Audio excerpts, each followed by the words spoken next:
Good morning, everyone. Welcome to Misophonia question and answer session with Tom Dozier. I'm president of Misophonia Institute and I've been working with misophonia for almost 13 years now. So it's amazing how time flies. So I have some suggested questions. These are ones from last week. I had a very good intention to take the discussion from last week and break it into little segments so that we could just post just the question and answer. And to my frustration, I tried using a wonderful program called Descript. It's an AI video presentation audio editor. Has fantastic features, and I couldn't master the basic features of how to get a title up and how to get a description into the question into the app. And after frustration and watching some YouTube how to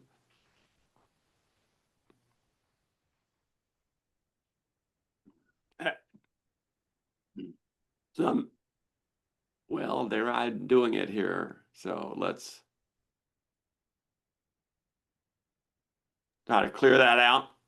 But after trying to, I haven't succeeded with the first question. So I was going to go through and cover the questions and take them off of some of the list here, but I didn't. So here's kind of a basic list of questions for individuals with misophonia.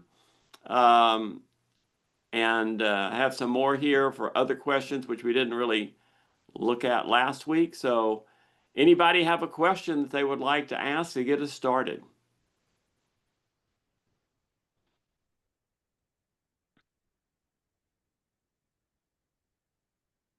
If not, I am going to pick one here. Well, I had a question. All right, Norby, go ahead, please. Hi, Tom. Good to see you again. You too. Unfortunately, I missed the first few videos or meetings, but I thought I'd sit in on this one. Good to have you. Okay, since you opened the floor for questions, I did have a question or two. Let me phrase the question like this. We've seen in the news regarding stuff like autism, how there's been a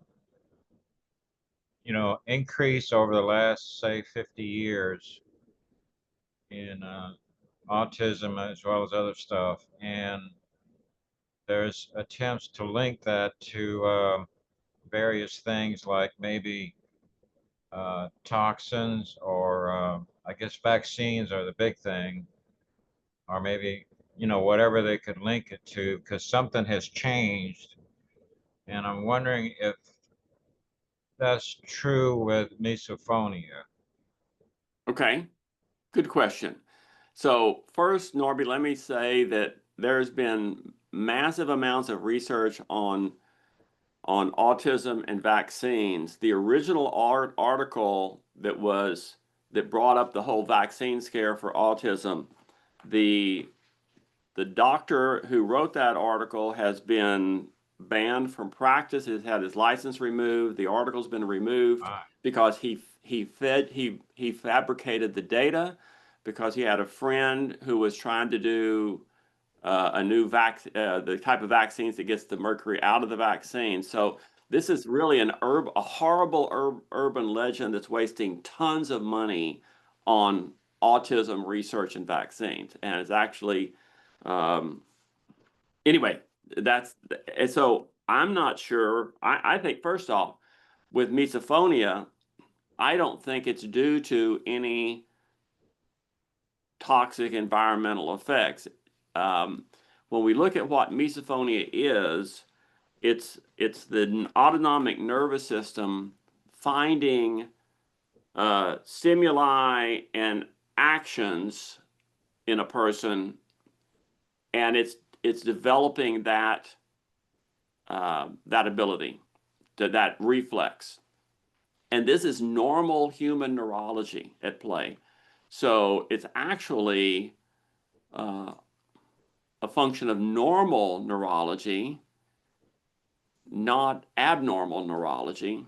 And I mean, I know the result is abnormal, right? But the neurological circuits that are at play here to start misophonia is what's working with babies from the time they're born. So I think it's more the awareness of it. Misophonia, there was no awareness of misophonia until 1997 when audiologist Dr. Marcia Johnson identified a pattern she was seeing in people, teenagers being brought to her tinnitus clinic. She called it soft sound sensitivity syndrome.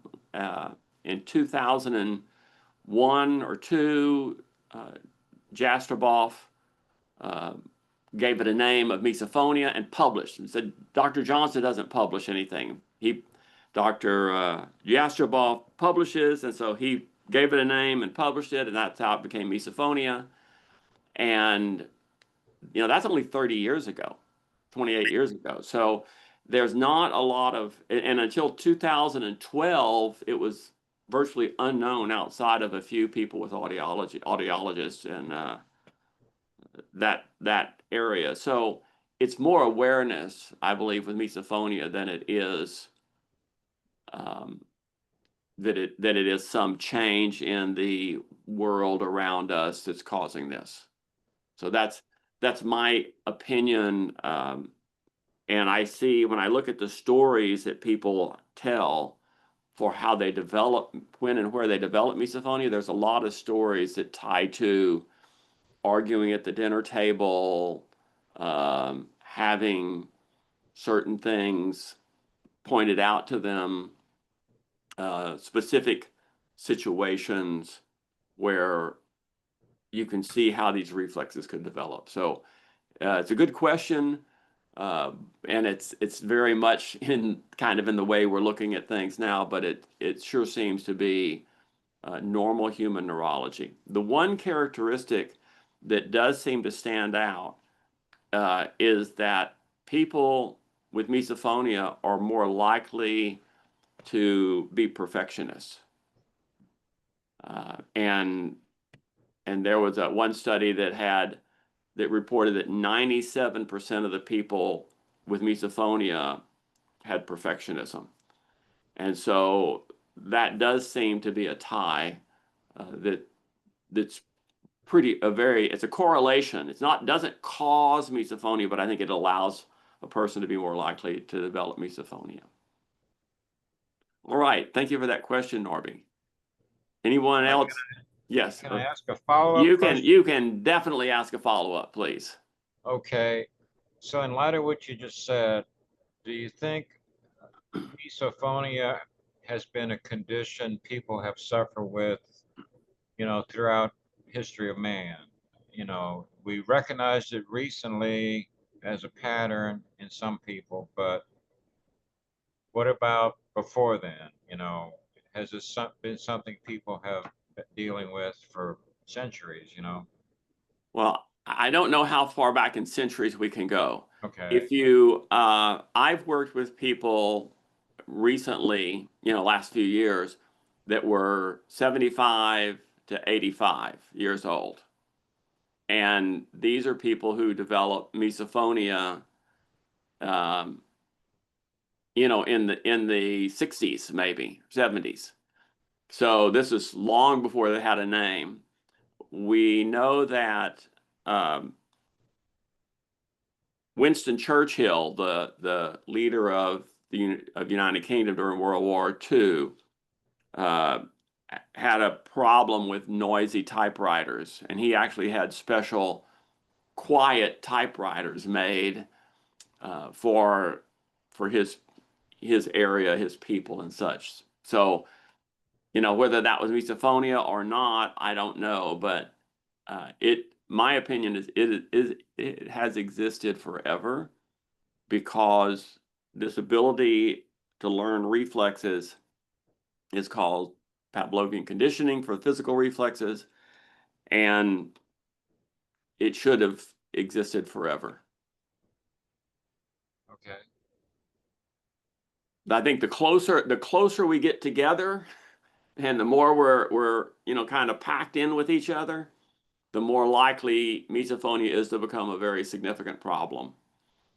If you had misophonia 100 years ago, you could just go, yeah, I'm gonna eat outside, and yeah, grandpa's kind of, or that kid's kind of funny that they don't like to eat with the rest of us, and you know it would go on. So haven't seen any research into diaries and things looking for cases of misophonia 100, 500 years ago, but I'm sure it existed back then.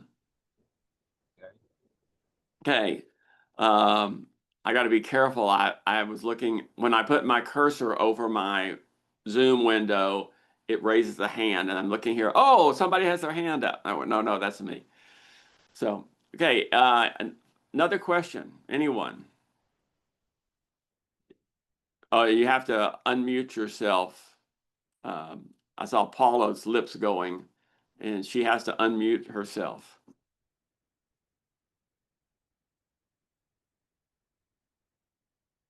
So while Paul is finding that, by the way, Paul, when you get it unmuted, as soon as you can just speak up and let us know that she's unmuted now. Okay, mastering technology on the phone. The phones are very small. You don't have a good place for that. So that's one. Yes, that's one for Paula. Go ahead, Paula. Okay. My mother told me as a baby, newborn baby, that I would literally startle, jump at the sound of my father's voice. And he had a very deep baritone voice. And I always thought that was odd that I would be this startled baby. And I just wondered, does that mean I was born with it? Well, that's a good question. Let me bring up something here and show this. So this, I've got to share this again. So this shows an age of onset graph of a study that we conducted, and there were 1,000 people who responded, and this is they're looking back age, right? So, Paula, do you remember having triggers as a preschooler? Yes. Okay. And so, you might have reported 0, right? That you've always had it. And we have a few people that reported that. It's the basic, there are people who are sensitive to certain sounds, and you could have, I guess it's possible that there was something about your father's voice that was startling you. And a startle response is not the same as Oh, a misophonia response, right? If I pop a okay. balloon behind me, I'm gonna jump, right? I threw a Right. cracker ball down, a little throw down pop thing behind my mom one night as we were walking down to my grandmother's, and she didn't know I was behind her. And she had a pot, and she swung that pot around at me, and I hit the ground so that she didn't whack me with a pot. But a startle response is a genetic brainstem reflex that we all have. It's more Right. likely that you said you were easily startled, right? Mhm. And so you had a very strong startle reflex that was being triggered at first, but that could Mhm. easily develop into a misophonia trigger once you're getting kind of jabbed by the sound anyway. So The go ahead. what I put that together with in my mind is like what you said, a trigger. But other than a trigger, I have a very clear memory of a nightmare I had as a preschooler, and it has to do with repetitious noise. And that's something that I really can't handle. Okay. And all it was a garbage can on its side rolling on a road. That was the memory, your But nightmare. I woke up frantic, Yeah. just frantic, Well, that like sounds, it was a horror movie, you know. yeah, it sounds like you had already developed misophonia strongly by that time and had been stuck in some situations, right, that created great distress. So, Yeah, it was horrible. okay. Yeah. All right. Well, thanks for asking that question. Do you have another one? Not right now. Okay. Thank you. Someone else, please, then. Thanks, Paula.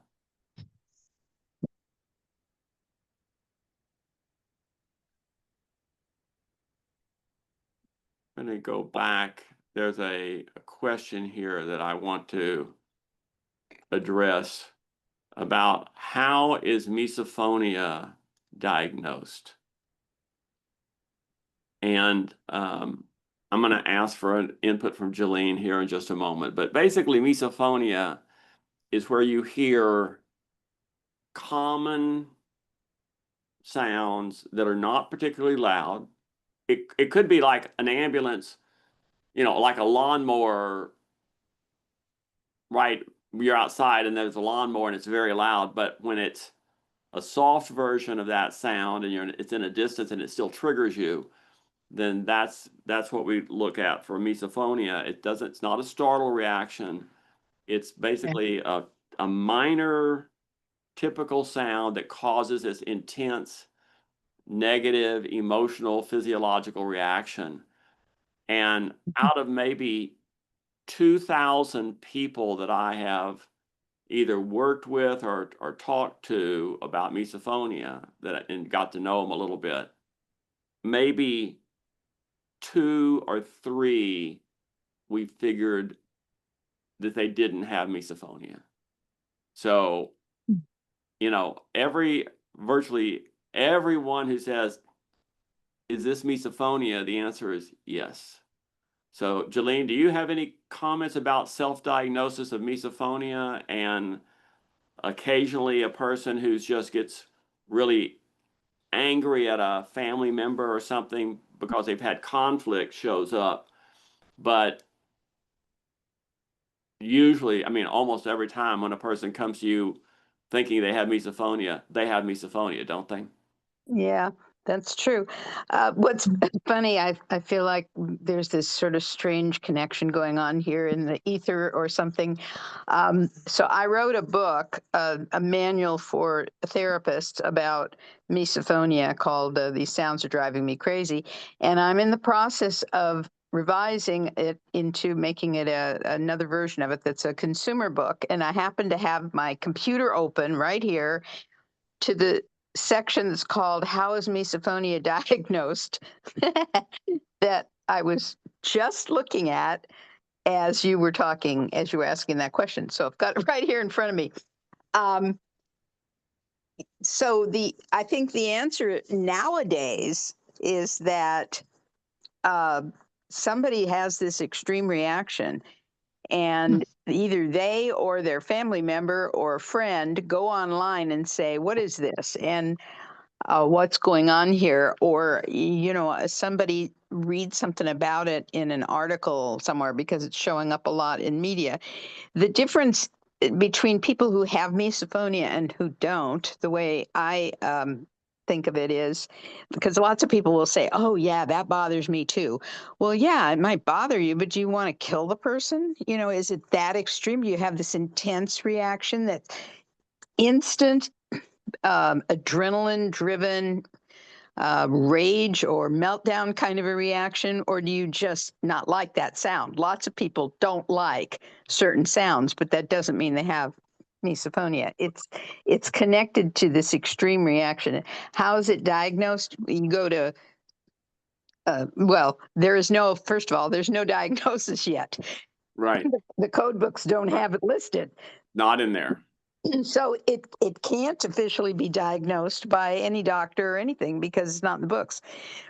So what we have to do is use, symptomatic diagnoses like anxiety, which anybody with misophonia is anxious. So that's a real easy substitute diagnosis until we've got a real one.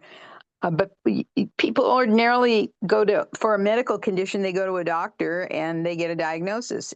If you go to a doctor who looks in a code book and says it's not in there, you can't get anything diagnosed. But it's out there in the media so much now that most people actually self-diagnose nowadays, Right. or somebody in their family member Yeah, recognizes it. and they get it right every time, pretty much.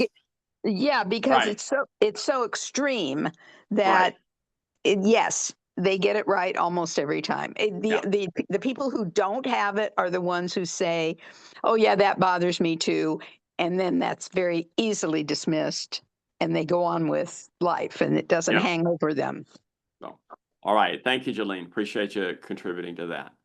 I'm still looking for somebody to pop up and ask another question. If not, I'm going to look at this next question. Is misophonia a mental illness? Tom? Yes, Stephanie, come in, Yes. please. Hello Welcome. again from Virginia. I'm with our daughter, who, I guess I'll say misophonia onset at age 7. She's now Okay. 19. Okay. And I'm just, I know this is the big question, but what treatment, since we're so much further along now in knowledge and population, what treatments are people finding most successful these days? Therapies, medications, the range of things that you're Sure. hearing and the other professionals are hearing are most effective. Okay, so let me start with a study that has kicked off. It's been IRB approved at the University of North Texas, where they are basically using the treatment that I and psychologist Nate Mitchell developed. What we find is that when a person experiences a trigger in the normal environment, it strengthens the severity. When a person can experience a tiny bit of trigger while they're engaged in an activity that's consuming them, and it's a small trigger, it's the brainstem can ignore that and go on, and that trigger will start to die out. We call it counterconditioning. Exposure therapy is a banned word, because people, when they didn't know what they were doing, would just say, well, sit here while I eat this bag of chips and it'll all get better. And it doesn't get better. It gets worse and worse and worse. So counterconditioning is a way of experiencing a trigger gently while you're engaged in a competing activity that will allow that to die out. I have published a journal article on a woman who had a very strong jaw clench physical reaction with her misophonia. And when she was 2 or 3 days after we met and I explained this to her, and she recognized that whenever a person hears a misophonia trigger, there's a physical reaction in the body and then an emotional explosion. And for her, it was her jaw clenched. And so she and her mother were pulling weeds in a neighbor's garden, an elderly neighbor's garden, and they were doing this nice service for their neighbor. And school let out, and the kids came out, and they were screeching and screaming, and that was a big trigger for her. And so she goes like, this is horrible. She said, it's like a 9 distress level. She said, but I wanted to do this activity, so I relaxed. And as soon as I started relaxing, I noticed my severity, that 9, started easing off. So she said, I kept pulling the weeds and relaxing, and it went from a 9 to an 8 to a 7 to 6 to a 5. In about 5 minutes, it was down to a 5. And in 15 minutes, it was at a 1 or a 2. So this is not what we typically do for treatment, but it shows that these conditioned responses can decay and die out. And so that's a treatment we're doing this research study on at the University of North Texas.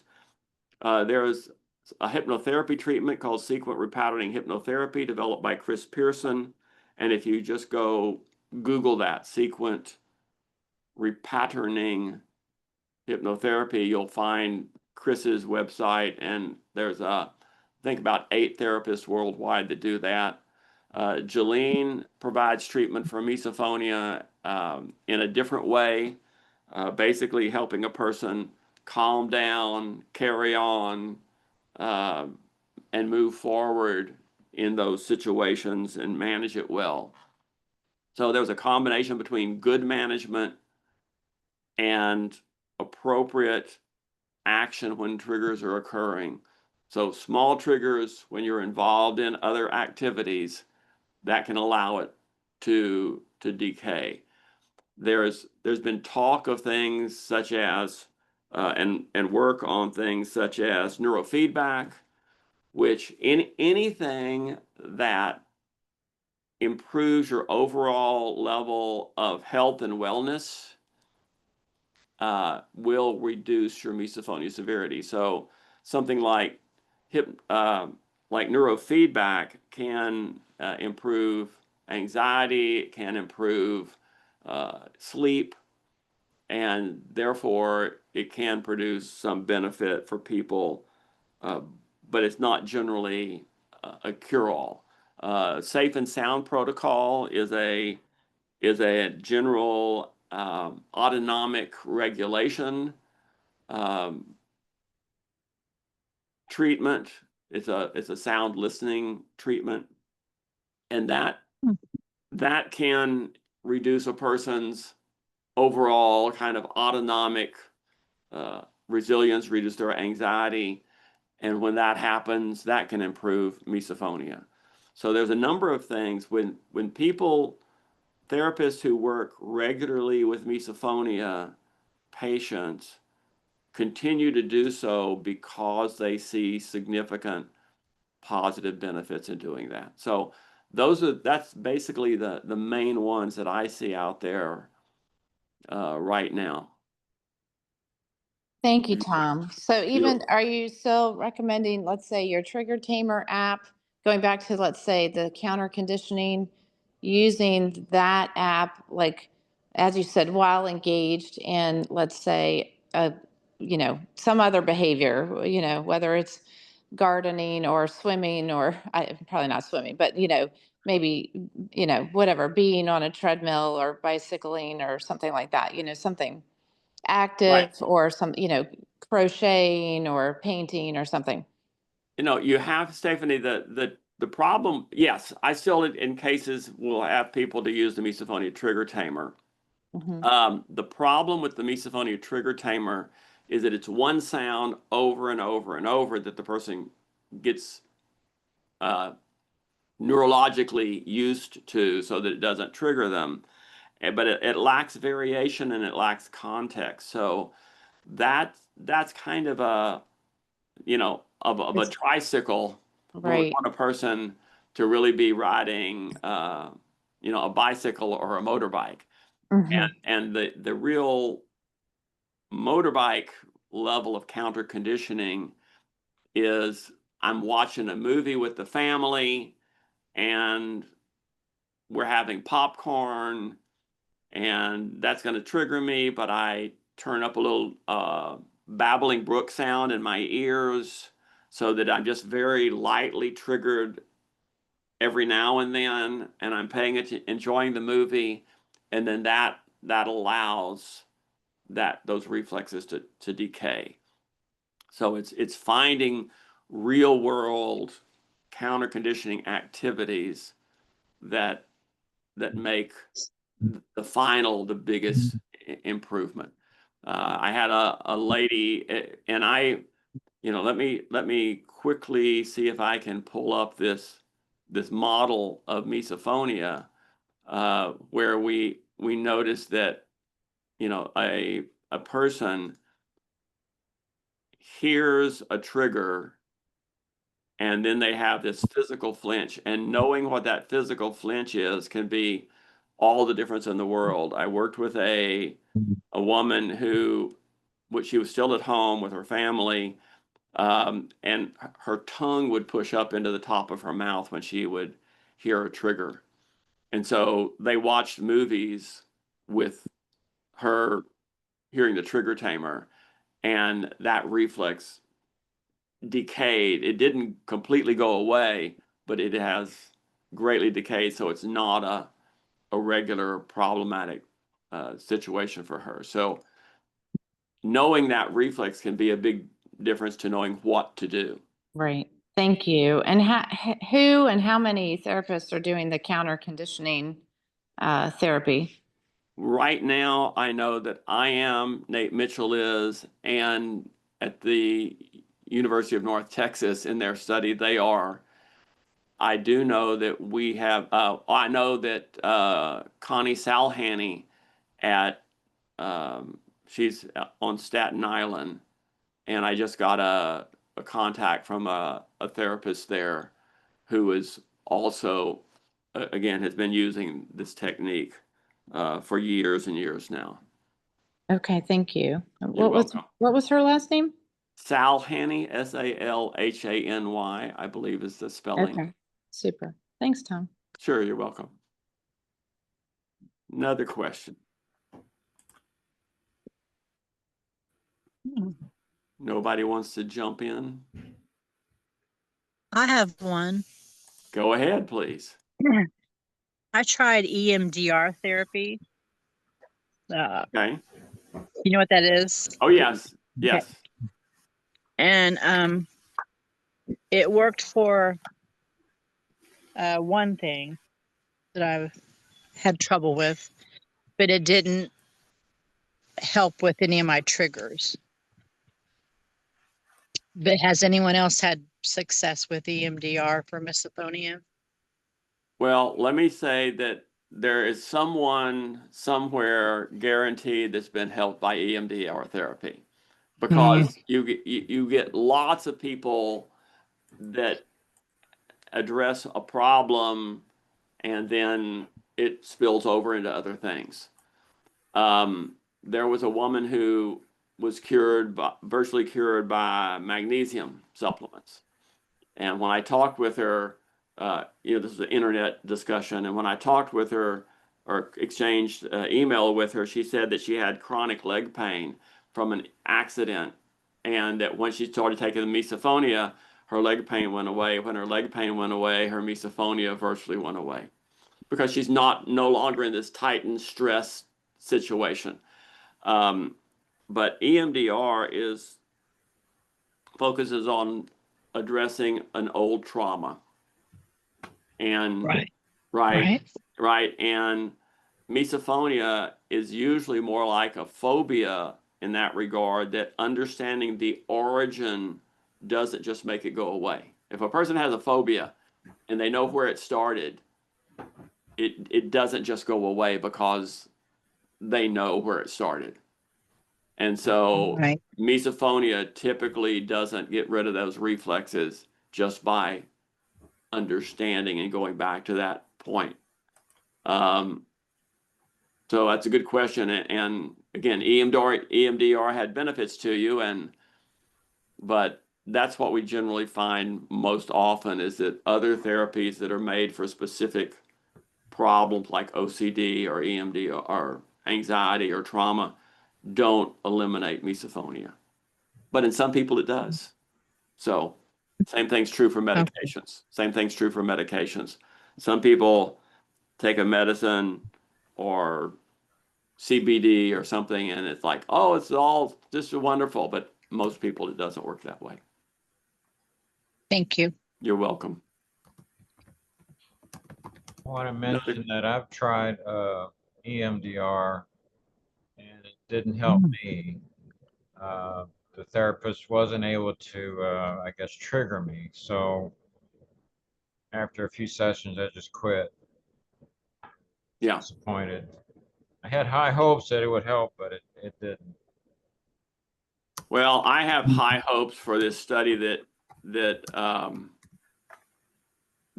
Dr. Spencer is conducting at the University of North Texas for two reasons. First off, is he's a very well practiced clinical therapist a psychologist who is concerned with developing treatment for people. So if a person has anxiety and anxiety is contributing to their misophonia severity, then as a psychologist, he would want to address that anxiety. If they have other issues, addressing those other issues can make a very big difference for a person's misophonia and allow treatment to occur. Is everything locked downstairs? Okay, questions?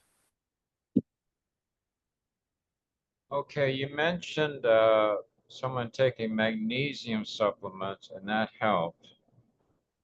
I'm wondering if you could comment on a prescription drug called propranolol or something like that. Propranolol. Yes, I can definitely comment on that. So I actually tried that once, but gave up after a month because I didn't notice any effect, but I'm told you need to try it for 3 months. So I want to comment on that. okay, so I tell people to try propranolol for a day if they have a doctor who will prescribe it. So what propranolol does is it reduces the cortisol, the response that you get when you're triggered. Now, some people have a very strong physiological, you're feeling it in your body and it's overwhelming. That's that stress hormone response. Propranolol is used for high blood pressure and for stage fright, presentation anxiety, and it reduces that cortisol hormone that's released. And some people have a very strong release, and some people have a weak release, a small release. And those who have this very strong physical distress or high, heart rate goes way up, and then the propranolol can be beneficial for that because it doesn't stop the trigger and the anger, but it reduces the downstream distress that you get from misophonia. And it's a pill that you don't have to ramp up, you don't have to ramp down, but propranolol is very beneficial for some people. So you're And suggesting no- it would be used kind of like PRN if you have, let's say, a little bit of an anxiety moment? No, Stephanie, it needs to be used steadily because it needs to be in your bloodstream at the time you're triggered. Okay. And so it's the trigger, it's the physical bump, it's the emotional, and then you have this reaction, right? And it's that third reaction that's going to prevent the hormones release in the body, reduce the hormone release in the body. Okay. Are there other medications that people are finding, to be more successful, some over others? What would you say rises to the top in what you hear? Okay, if a person has a medical / psychological problem, if they have depression and they take medication for the depression and it helps their depression, it eases the misophonia. So some people benefit from SSRIs, medications, but usually it seems like they're benefiting from a non-misophonia problem, which raises their overall health and wellness and well-being. And then that reduces their misophonia. So there's actually extreme variety and results from no effect to it's been a really beneficial effect. I have a note here, speaking of medication from Isabel, it says, I use propranolol as needed for anxiety. It works very well for me. I use 10 milligrams only. Okay.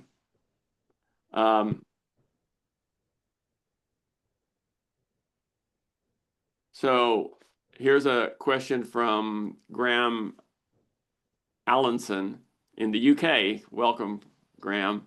Hi, Tom and everyone. Apologies for joining later. In the UK, in the UK, so wasn't sure on the time difference, 8 hours.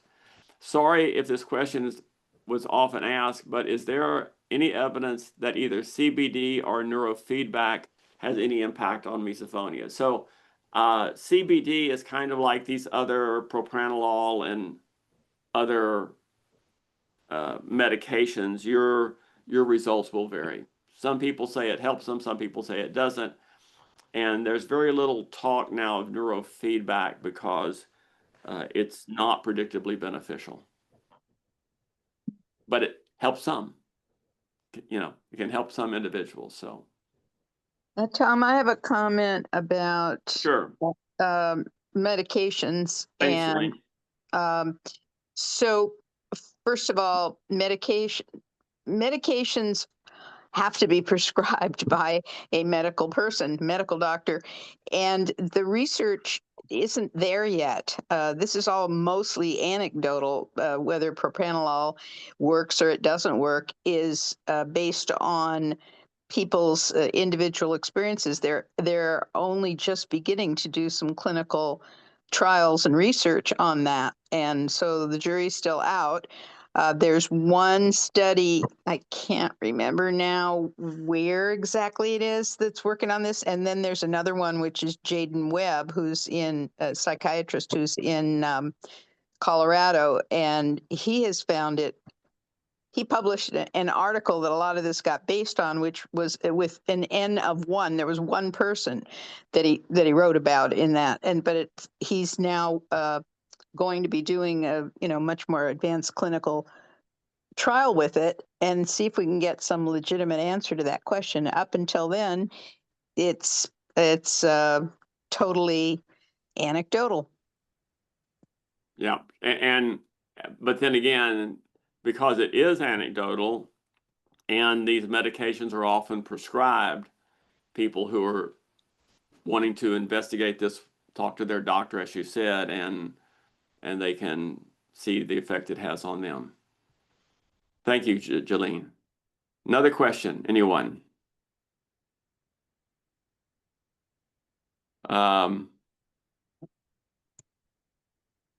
So there's one of the questions I have here is there any scientific research or brain imaging that explains misophonia?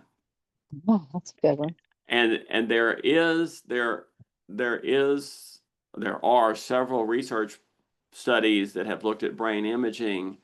Sukhbinder Kumar did a study that was done back in 2015, finally published in 2017. I know it was done in 2015 because he presented his results at the Misophonia Association Convention of 2015, where he showed the areas of the brain that are highlighted, that are lighting up and are functioning with misophonia. So there's definitely neurological basis for anything we do. There's going to be a neurological function happening. It doesn't, to me, he showed, well, one of the things he said is that the emotions of misophonia are an acquired reaction. It's not like an innate reaction. It's using structures of the brain which are emotional learning structures, like the smell of grandma's house may make you feel good because that's been paired with positive things. And so his report said basically that the emotions of misophonia are an acquired reaction. And so a lot of the neurology shows that there are neurological differences between a person who is very angry and a person who's hears the sound very angry, person who hears the sound and doesn't get angry. It also shows that there is a kind of a neurological basis for people wanting to mimic the response, the trigger. But it doesn't look like it's, to me, it doesn't look like it's the cause. It looks like this is what our brain does so that we can, in fact, respond with such immediate, strong emotion and physiological distress for such little small sounds. Okay. Other questions? So I've got something over here. If somebody wants to look over the chat for me and see if there's a question in there, I can't really read the chat and talk at the same time. There is this question on our list here: is exposure to triggers harmful, or can it help me get used to triggers? And that's a really good question. And the answer is that, well, it depends. So with misophonia, you hear a sound, you get a bump in the body, you get this emotional explosion, and you have this physiological horrible experience afterwards. If the Pavlovian conditioning, the brainstem, I like to call it your lizard brain, your autonomic nervous system, it's watching you. And it noticed at one time, oh, it hears that sound, and look, they're tightening their fists. Sound, or they're holding their breath. And then once it sees that pattern, which only takes a few repetitions, maybe 5 times could develop a trigger, then it hears that sound. It says, oh, Tom's going to clench his fist. And so then it goes boom, and it clenches my fist a little bit. And then because it's neurotic and insecure, it goes, Tom, did I predict correctly? And if I'm annoyed by this situation, I'm going to go, and tighten that muscle. And that muscle tightening gives feedback to the lizard brain that says, you predicted correctly, keep doing it. And if I'm really irritated and it's trigger, boom, it goes, oh, timing was good, but next time I will hit that muscle harder. So with normal triggers, it goes from a little trigger, trigger, trigger, trigger, and it just gets stronger and stronger and stronger. So full strength triggers, bad, it makes your misophonia worse. But if you're consumed in some other activity and it's trigger, bump, relax, the lizard brain goes, oh no, I made a mistake, and I will back down. And so the lizard brain will back down with exposure to small triggers when you're consumed in other activities. I know Dr. Mitchell likes to take his patients out into the parking lot and play catch with a baseball with a little bit of triggers being played. And he says, if I see them starting to focus too much on the recording, then I throw the ball where they have to jump for it. And that puts their mind back on the movement and the ball and things that are going on. And that's part of how he does counter conditioning with people in the moment. Generally, most of the people I work with is by video, by Zoom. And so I can't do that personal bit of counter conditioning with them. But small triggers allow your brain to let it go. And especially if you can do something that you know is different than what the lizard brain is trying to do to you. That's why we call it counter conditioning. You're doing something different. So for example, my wife has very mild misophonia over the years. She complains occasionally when I do some things, but generally she would not be considered clinically misophonia until her chickens started squawking. And her computer desk is she gets the dining room window, and her desk is facing the window, and there's a bar in front of the window outside where the chickens can jump up, and she feeds them treats, and these are her pets. But she came in saying, Tom, the chickens are squawking. You've got to do something about it. They're driving me crazy. I said, Pam, they're chickens. They're supposed to do that. She goes, no. She says, they're all squawking at once, and it's so loud, and Buffy and Susie and Roxy, and they're all squawking, and I can't stand it. So this had become a significant trigger for her. And we did some testing, and when she heard them squawk, not just clucking, but the squawking, she stopped breathing. That was her physical reflex. She held her breath. See, so what happened is she heard them all squawking, and she thought, I hope the neighbors don't hear this, and held her breath. Did that a few times. This is when it kicks it up. So her counter conditioning was to, when they started squawking, to breathe in slowly and breathe out slowly. And as she did that, that reflex went away, and that trigger was gone. So that's the power of knowing where the physical reflex is in your body. So how do you find the physical reflex in your body? The way to do that is to hear a very small trigger in a very controlled environment. And there's an app called the Misophonia Reflex Finder app. So it's the purple head app. And that purple head app is Misophonia Reflex Finder. And when you open that app, you can then do reflex test, and you can pick from a list of horrible sounds, triggers. They're normal sounds, they're triggers.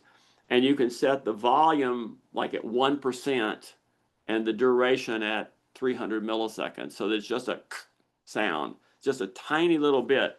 And if you get it low enough, it won't trigger you at all. It's just a little something, you know. And then as it starts to barely trigger you, if you pay attention to your body, you will, 95% of the people will notice something. They feel it, you know, in their upper arms, or they feel it in the back of their neck or wherever, but they can feel where that first jab takes place. And then that's where you need to, that's the most important area to relax when triggers are occurring.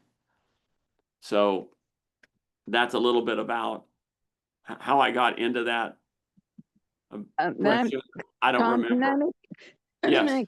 Comment about lists of triggers. Just a caveat. People with misophonia often are very sort of suggestible. So they see a long list of triggers and they go, oh, I hadn't thought about that one. And then they start noticing something they didn't notice before, and it can start being a problem for them. So, you know, I just caution people when you're looking at, or when somebody else is describing a trigger that they have, to be careful you don't take it on as something that you start exclusively, you know, focusing on and noticing, or it can become a trigger too. Great advice. And so have your friend use the trigger tamer, I mean, the Misophonia Reflex Finder, and you tell them what trigger to look up, and they can look up the list, and you don't even have to see the list on here. Much better, right? Much better way, because and some of the surveys say which of these are your triggers, and I don't use surveys like that for that very reason, Jolene. Exactly. I mean, I think those kinds of surveys are useful for people who are doing certain kinds of research, but as far as clinically, they are not, in my opinion. Yeah. So let me talk about the again, if you have a question, please jump in, cut me off, get in the queue to ask the question. But about the learned or the acquired nature of misophonia versus it's just a genetic condition. It's just something that because I was born this way or whatever. So if you look at triggers, and we're going to be broad in this and not try to mention a bunch of specific ones, but if you look at the reported research on misophonia, mouth sounds, eating sounds are like 95%, 95, 96% of people taking these surveys, the one that I showed with the graph of onset, 96% of those people had mouth sound triggers. And maybe 80% had nose sound triggers. So those were by far the highest of, and other triggers, fill them in, that's fine. So there's a misophonia, again, and this was mostly, well, this was all English speaking people, mostly in North America and in UK. So there was another misophonia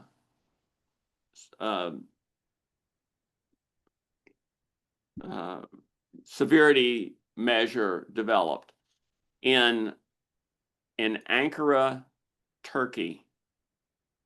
And the number one sound that these people reported was snoring. The number two sound they reported was mosquito or houseflies buzzing. And the number three was water dripping from a faucet or the ceiling. Now, I've never, in the 2,000 people I've talked to, I've never had one report flies or mosquitoes buzzing. So this is something that is based on the environment of the people that they're living in, that you develop triggers to those stimuli. Snoring, I hear quite a bit, right? Snoring, I hear a lot.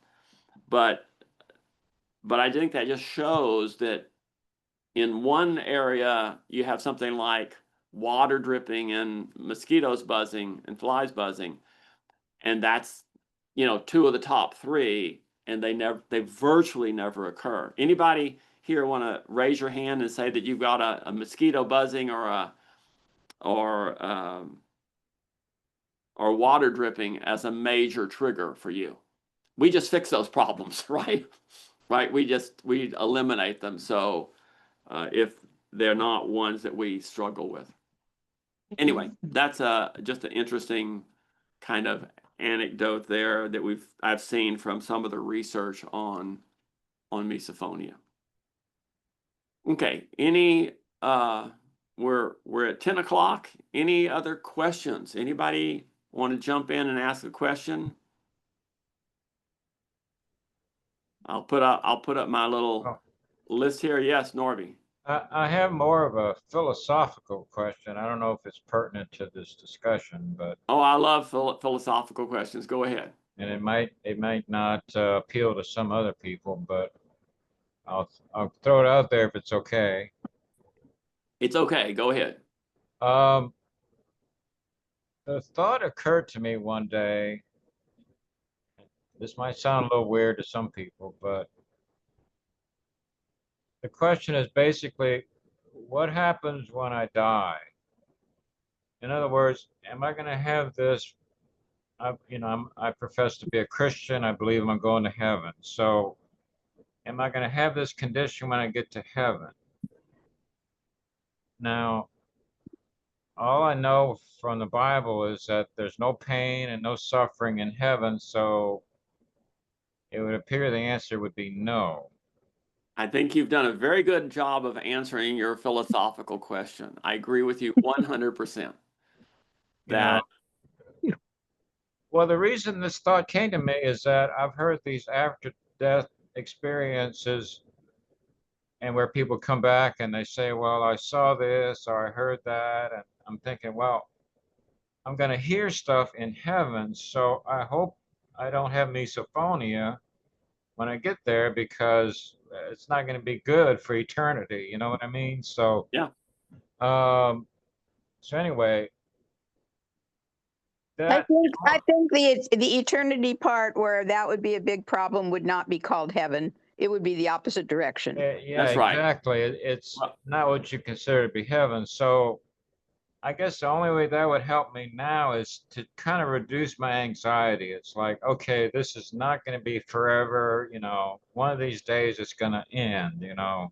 Yeah. So reading in the Bible, I joke sometimes that maybe Paul had misophonia because he said 3 times I pleaded with the Lord to remove this thorn in the flesh, as he called it. And he said, no, this is for your own good too. You can deal with this. And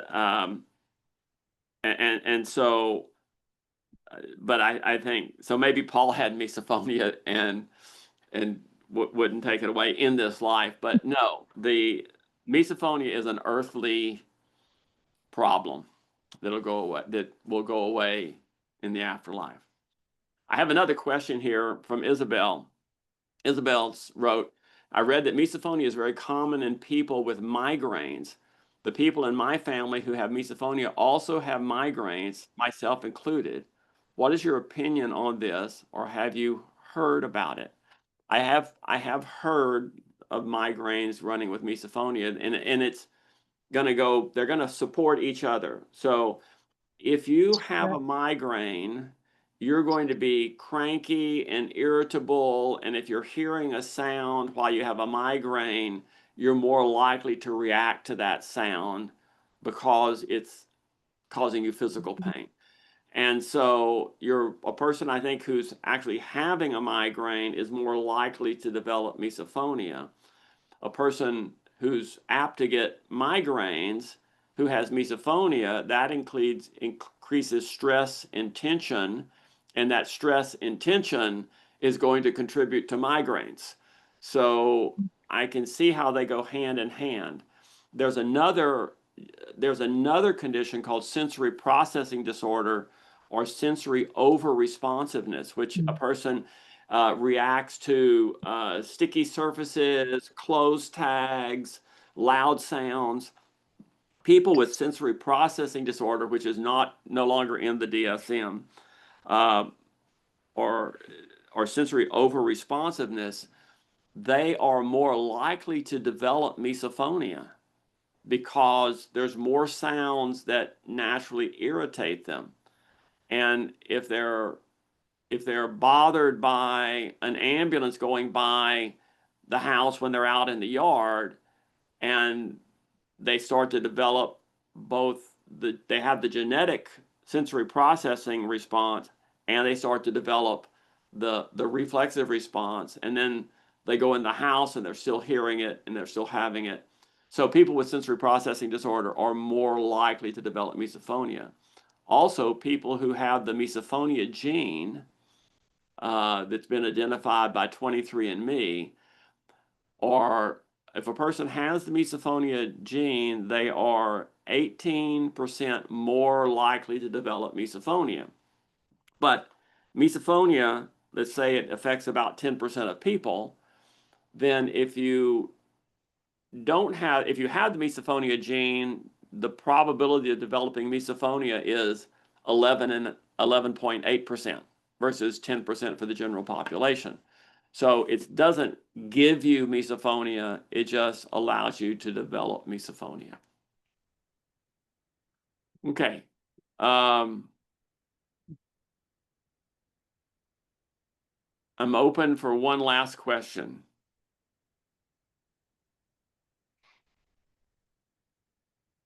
Okay, well, let me end by saying, and you can stop me here, it's never too late.